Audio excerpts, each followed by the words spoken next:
Ассалаумағалейкум достар, сендермен бірге бұл мен Нука арнасы. Достар, қалайсыңдар?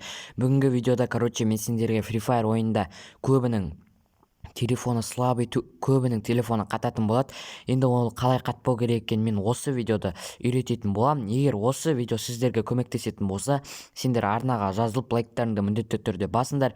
Енді бұл видео сендерге 100% көмектесетін болады, я сендердің телефондарын қатпауға 100% көмектесетін болады.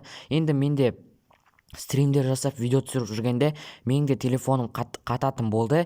Енді мен осы способты жасап көргеннен кейін менің телефоным қатпайтын болды. Менде бұны бір ютуберден көрдім. Енді менде сендерге соны үйретейін деп жатырмын. Көп адам білмейді қалай істеу керек екен. Қазір сендерге соның бәрін түсіндіретін болам. Ең бірінші сендер настройкаға кіресіңдер. Осылай.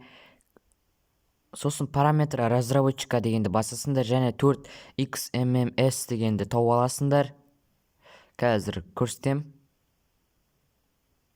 Соны тапқаннан кейін міне осылай соны қосып қоясыздар, болды. Содан кейін тағы да бір несі болады, оның настройка скорость указателя, осыны қосасыздар, және осыны ол негізі осындай тұрады, соны ең соңына дейін осылай апарып қоямыз достар.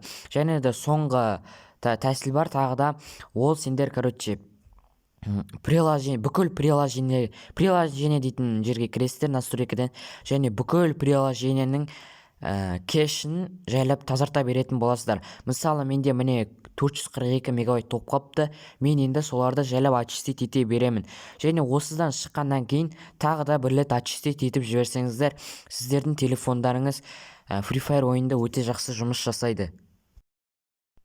Және көбінің телефонында көбі қазір видео түсіреді, сонда көбі Free Fire ойнап жатқан кезінде көбінің телефоны видео түсіргенде қатады екен. Егер осы 3 манағы айтқан нәрсемді 4 айтқан нәрсемді істесеңіздер достар, сендер видео түсіргенде де былай ойнағанда да телефондарыңыз қатпайтын болады.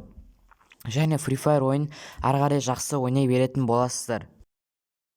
Ал енді достар, осы способтар сіздерге ұнаса, сіздерге көмегін тигізсе, сендер арнаға жазылып лайк басуды ұмытпаңдар, және комментарийға жазып кетіңдер. Бірінші осы способтардың бәрін жасап көріңдер. Егер Free Fire'ға кіріп бәрін жасап көріңдер. Егер қатпай жақсы болып жатса, комментарийға міндетті түрде жазуды ұмытпаңдар. Осы способтар маған ұнады деп жазып кетуді ұмытпаңдар. Ал енді сендермен бірге болған мен Нука арнасы. Ал давайте достар, амандықта жүздескенше, давайте.